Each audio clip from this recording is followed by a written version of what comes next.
Welcome, everyone, to the Girlfriend Book Club's monthly discussion. I'm Shelley Emling, the executive editor of the Girlfriend newsletter. I'm also the moderator of the Girlfriend Book Club. And this month, the more than 100,000 members of the book club chose, as our book for June, Broken Country.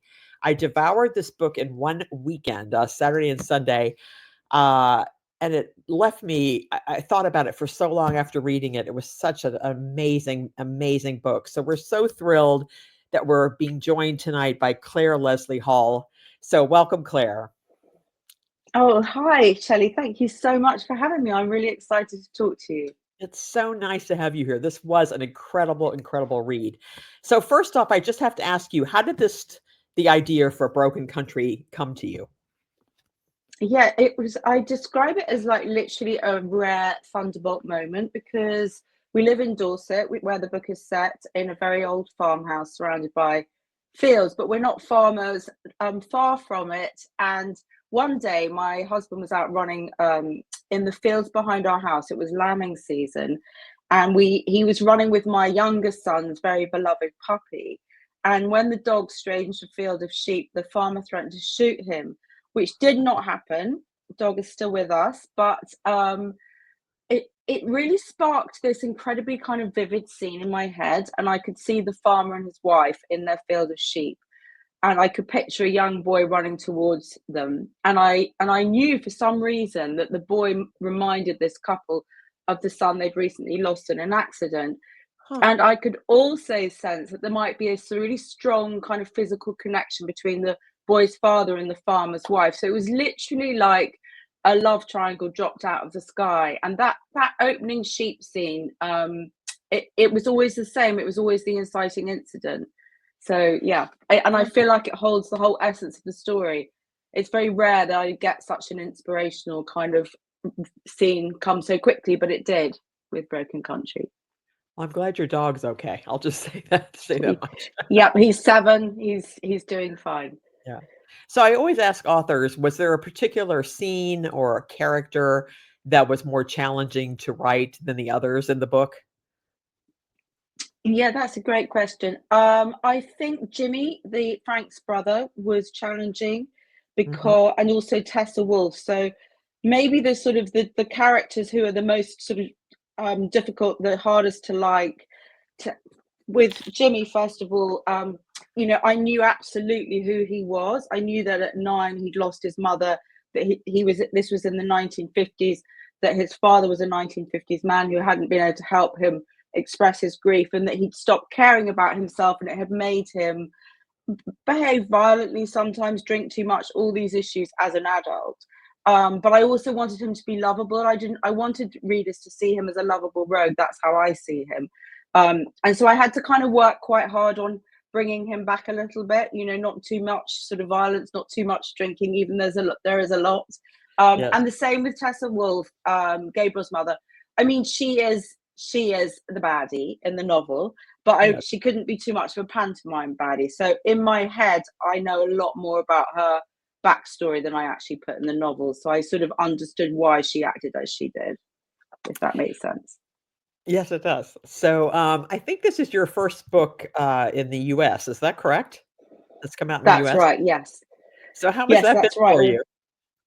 Oh, I mean, just a dream come true. It's been so amazing. I have such a fantastic Simon Schuster, my publisher, and they're just such brilliant team and such lovely people. And I've been to the States 3 times, and I'm coming back in the autumn. So it's just been so incredible. And it's been really, I love, love, love connecting with readers. And, when you write a novel, and this one was 4 years and, quite painful at times, I must say. You sort of lose it when it goes through the publication process, and then it Right. comes back because you get to talk to people like you about the characters, and it's a joy. So it's the whole thing's been a really amazing experience. Where are you going in the autumn? I'm just curious. I'm going to New York, New Jersey, Connecticut, LA, San Diego, Fun. and Canada. So yeah, it's really fun. So That'll be fun. great. So this I book know. had romance, but it also was a mystery, a legal thriller. Um, Do you like to mix things up when you're doing it? It wasn't like one genre. It kind of crossed over a bunch of different genres. Was that something intentional? You know, Shelley, I just think it's how I write. And what happened with my first two novels are very excitingly, they're actually going to be come out in America as well. Oh, good. I But was gonna to ask you be, that. but Good. yeah, yeah, they are. So that's and those, but those novels, they're the same really. They're sort of dark love stories. That's what I've thought of them as. But they both have. I like stories that combine romance and suspense and sometimes crime. You know, I love The Great Gatsby. Maybe that's my favorite book. So that's a love story with a murder in it. I love The Secret History. Same thing, murder. You know, and a love Yes. story. But those two books, they were positioned in the UK as thrillers, straight, pure psychological thrillers. I never felt right for me that I never really felt like I was a thriller writer. And when this time around, my agent positioned the book as a love story with the pulse of a thriller, and it seemed to Yes. work. And I think that's just what I like to read and write. But the courtroom drama, you know, I have absolutely no legal background whatsoever, but I couldn't, after it was about 2.5 years in, and I couldn't get out of my idea that maybe I should include a murder trial. And so but I just didn't know if I could write one. So I went to the Old Bailey, which is a famous old courthouse, Yes. and watched a murder trial. And that was so inspiring. And then I sort of came home and wrote my own version. And I really think it sort of took the book in a new direction. Well, I was just gonna ask you, my next question was how did you do the research for the trial scenes? So you answered that. You But spent a week in yeah, a yeah. I did that, and I read quite a lot of novels. I mean, obviously, To Kill a Mockingbird, I'd already read, but I read it a lot again. And actually, Where the Crawdads Sing, I read that again, and that was really helpful to me. But the best thing I did was I talked to a retired police detective Mm, who had become a crime author, and I showed him my scenes, and he said the best thing, which was because I was worrying about how everything had to go, you know, when should the policeman be in the witness stand and all this sort of technical stuff. And he right. said, don't let the real life get in the way of the story. And that just freed me up completely. So then I just thought it's all about the emotion that Beth feels, Right. and then I could do it. It's funny. So it was a really great tip, that. So the beautiful English countryside, and I do know Dorset and that area, seemed to be almost a character in this book. Was that on purpose? I mean, I think that it became that way, and I think I went on a real journey in the writing it because, as I say, we live surrounded by this incredible farmland, but I didn't know anything about farmers. So when I knew I had a farming family at the heart of it, I spent quite a lot of time with local farmers, and I went out harvesting, and I went lambing, and I learned how to milk cows, and I also stayed with a couple on a small holding, and that really gave me a lot of inspiration for Frank and Beth because, well, they didn't have a huge amount of money, but they were very passionate about the land. You know, she took me for walks and she could name every single bird and every single plant. And it really opened my eyes to sort of the harshness and the beauty of it. And I Mm, think that it kind of helped me absorb my own landscape. So I'm glad if it feels like a character because I good. definitely wanted it to Yeah. be like that. So I also read that I think you started this out as a contemporary novel, but then decided to go back to the 50s and 60s. Can you explain why you made that change? Yes, so it was for the first couple of years, it was contemporary. It was kind of the love triangle at the we're always there at the heart of it, but it was quite a different story, and it just didn't fit, just didn't quite work. And I gave up for a while, and I started writing a different book. And but I couldn't really bear to be apart from the characters for that all that long. And I went back one day. I remember very distinctly. I was sort of on holiday, and I woke up early and I just thought, oh my, and I was writing this other book and I thought, oh, I know how to do it. I know it's a woman's story because it before the men had voices too. And it's got to shift back. And I think the reason for that was because I wanted to show the class and gender imbalance between Beth and Gabriel. Right. And, you know, they live in the country and they're both very clever and they both get into Oxford. But of course, her life gets knocked off course by snobbery and prejudice, whereas his doesn't. And then, you know, in the 50s, particularly in rural Britain, it was so stark the class divide between landowners like him and the farming the farmers. So, and also I think I was thinking about novels like Atonement by Ian McEwan, which is one of my all-time faves, I love and a very English novel called The Go-Between by L.P. Hartley. Both those novels feature love across the class divide, and they're both period novels, and I think that was kind of in the back of my mind. So how did you create and develop the character of Beth, who's the key player in this whole book? Did you base her on somebody that you know, or did it just how did she come No, to you? well, do you know, I think Beth was the one character that I sort of had off the bat, and I think the reason for that is because when she came into my head that day, I knew that she was a grieving mother. And, as a mother myself, I'd always sort of shied away from things like, the unimaginable pain of bereavement of a parent.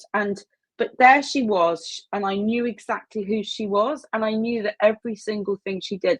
And let's face it, she's quite flawed, and she makes some bad choices, Mm. which could make her very unlovable. I love her because I Yeah, too. understand, Yeah. why she acts as she does. But I think it gave me who she was, because not only is she grieving and missing her child and yearning, she's also sort of yearning for her past self, really. But Mhm. I think she's yearning for Gabriel and the first love, but that's quite unrealistic at the end of the day. What she's really yearning for is who she was before her life went wrong. Right. And so I kind of knew who she was, and I also think she has more emotional maturity than the men, and even Frank, who can seem quite saint-like, but it's his emotional immaturity and inability to allow his wife to grieve that really puts that marriage into turmoil, I think. So I just had a very strong sense of Beth from the beginning. I love that character. I really did. So I have some questions from some of the members of the Girlfriend Book Club. One woman wanted to know, how did you come up with the title Broken Country? Oh yeah, that's a great question. It wasn't called that to begin with. It went through all sorts of name changes. It was called Savages in its earliest incarnation. It Savages. was called this Okay. yeah, I know, and it was called This Savage Land. Then it suddenly Broken Country came to my head, and I wanted something poetic. I wanted something that reflected the pastoral landscape. And I also thought that, a marriage is a bit like its own country, and it's a broken marriage. And Mhm. also, I felt that Broken Country reflected the divide in the village. So you've got the landowners and you've got the farmers and everybody else. And so it just kind of really worked for me. I was worried that, and it was actually my agent was great, because I said, I'm worried, it doesn't tell you what you're going to get, that title. And I know that a lot of publishers like to make it very clear what's inside the book. And she said, no, it's book group fiction, it's a poetic title, and we're sticking with it, which I was thrilled about. And so someone else wanted to know, did you know from the start who Beth would end up with? Yeah, absolutely, 100%. I really, really did. Yes. And that never ever changed. I think there were times when I was writing the novel when I felt quite torn, because I think it is a difficult choice, because Gabriel connects to one side of her, which is this Mm. romantic, passionate, poetic side, and Frank connects to this other, much more earthy sort of side, and they both, they're passionate, care about the land. So it's a really hard choice, but I always knew from day one, and that never ever changed. I would have liked to have had a little bit longer with the other guy, but Yeah. anyway, maybe just a few more weeks or something. So someone else asked, this woman liked how Beth used hard farm work as a kind of therapy to get through her grief. And they wanted to know, have you ever used this kind of hard physical labor to get through anything in your life? I don't think I have. No, I tell you why. I haven't, but I think I used writing to get through grief, and probably, and I never realized it at the time. But then when I look back, for example, because my books are now coming out in America, my first two novels, I hadn't read them for 6 years, and then I was sort of doing an edit and reading them. I'm like, oh my goodness, how much of myself was in those books? But you don't realize it when you write it. So I think writing is a kind of therapy, really. But I would also say I'm not a very practical person. So yeah, I'm not very good at things like hard physical labor, if I'm honest. So when will the 2 other books be available in the US? Are they available now? They're not now. I think they're coming out in the autumn. I In think the it's autumn. September, and they're called Pictures of Him and Days You Were Mine. And it's they're just so I'm so excited because they've put the most beautiful covers on them, Oh, and good. it's just incredible actually. Because the second novel, it's about a Days You Were Mine, is about an adopted son who reconnects with his birth mother, and it's two timelines, and one's a passionate love story, and it sort of goes wrong, this reconnection. But what's incredible about it, there's a whole do you know Southwold? Did you ever go to Southwold? It's in Yeah. Suffolk. It's Yes, of course. a seaside town, and Yes. part of that novel is set in that town. And what's incredible about the cover that Simon Schuster have come up with, which I love, is the Southwold street with a lighthouse in the background. And it was this street that I took photos of for the cottage that one of the characters ends up in. It was just like, wow, this is meant to be. So yeah, That's I'm great. very excited for those books to come out. I'm sure everybody can't wait. So you just mentioned this earlier. I read that To Kill a Mockingbird was one of your favorite books. Is there any more are there any more recent books that you could recommend that you've just loved this year or in the past year that you could recommend to the rest of us that really Oh inspired you? yeah, 100%. My favorite question. Okay, I read, and I'd never heard of her before. Leaving by Roxana Robinson. Have you Oh, read any of I read her? that one. And No. she's an American writer who I didn't know, and I think someone's recommended it on Instagram. Oh my goodness, it just blew me away. It's another first love story that comes back, but this time this couple are in their 60s, and they've got grown-up children, so it's kind of like how this relationship affects the whole extended family and the children. It's amazing, really. Sort of it's quite subtle, but absolutely passionate and devastating. And then another one, which is more of a crime book, but I'd say it's also a love story, is called The Death of Us by Abigail Dean. And Have she I got wrote Girl A. I don't know if you read that. no, She's an I English haven't. writer. And The Death of Us is it will sound quite dark, the premise, but it's not. It's amazing. It's about a serial killer and a house intruder who gets caught years later when he's 70, and it's about his victims who go on trial. But actually at the heart of it is this incredible love story of a long marriage, and Huh. it's wonderful. So I yeah, heard both that of you those. liked, The Wedding People. Did you read The Wedding I, People? I Oh my God, I loved it. I loved it. I then That's went back and I read Notes on Your Sudden Disappearance, which was her first novel, I think. That was right. amazing. I want her to hurry up and write another one, basically. I So did love you that book because I think it kind of, you think it's one thing and then it's another. exactly. I love the books that confound your expectations. Right. Yes. Like Broken Country. So did you Right. find it difficult to write about Beth as a teenager and then as a mother and then as a grieving mother? Was that hard to do? I um I don't think it was, but I do think that because I chose to write about a grieving mother, it was very important to me to get the emotional resonance of her loss as accurate and true as I possibly could. And I didn't really understand her grief, but I did lose my mother as a young person, so I did understand the men's grief, and I think maybe that helped me to understand the loss altogether. And as a teenage girl, I loved writing her as a teenage girl. I Yeah. love the innocence of that first, very visceral, kind of passionate relationship between her and Gabriel. Yeah, And I love actually, that. I know my daughter won't mind me saying this because she was going through one of her first love affair when I was writing one of the early drafts. And when she read it, she said, "Oh, Mom, that's me, isn't it?" And I'm like, "I think it probably is." Because of course, first love doesn't change over the years. You look back and you think it's the same. It seems so much bigger than everything Yeah. else, doesn't it? Yeah. When the first time you fall in love. So you did a good job, Mom. Very good. Oh, she was okay with it. So how about Frank? Was it hard to develop that character or no? Frank, I'm just going to say that Frank was my favorite, and I Yeah, loved him. And the book was very hard at times. I think, when it was contemporary, I was trying too hard, probably because I'd been positioned as a thriller writer, and I didn't want to be positioned as a thriller writer. So when it came to my third novel, I was trying very hard. There were too many poems in it. It was maybe I was trying to be too literary.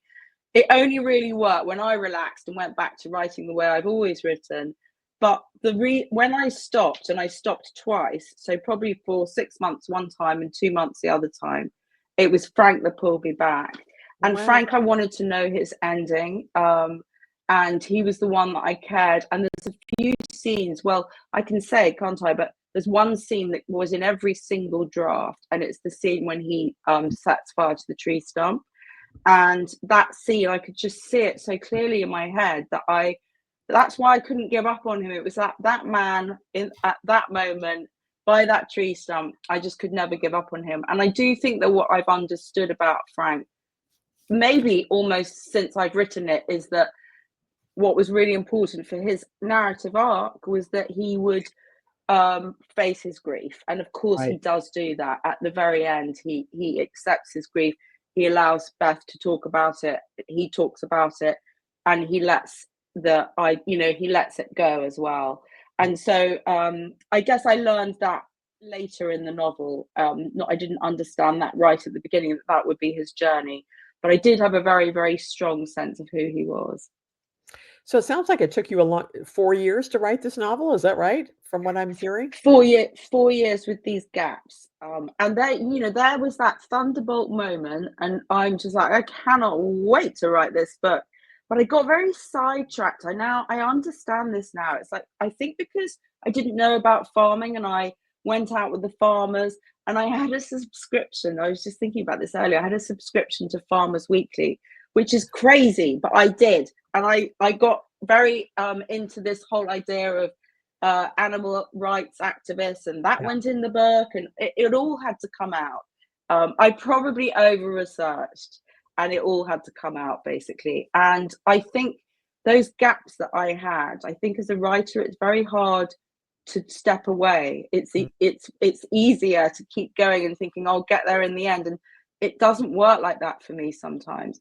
And that gap that I had, my subconscious was sort of working it all out and saying it's got to be a period novel, it's a woman's story. And by Right. the time I finally got back to it, it was just sort of the story was there, it had crystallized, I knew how to do it. So what is your writing schedule like? Do you try to work, certain hours every day, or do you say, "I'm gonna spend, I don't know, 5 hours a day writing Monday through Friday," or what's your schedule like usually? Um, I mean, I sort of I guess I do like to write for sort of 5 hours a day. I mean, I can write all day. I love writing. And if I and actually, I'm starting another novel now, so Well, I was gonna I ask you what you're am doing being next. I'm being much kinder to myself. That's the intention. And if it's not working, step away. That's my intention. Um, because honestly, I could sit at my desk and write. And my office is a very small office, um, where it used to be a cot bedroom where my youngest had his cot. So I don't know. It's like a little cave, and I like being in here.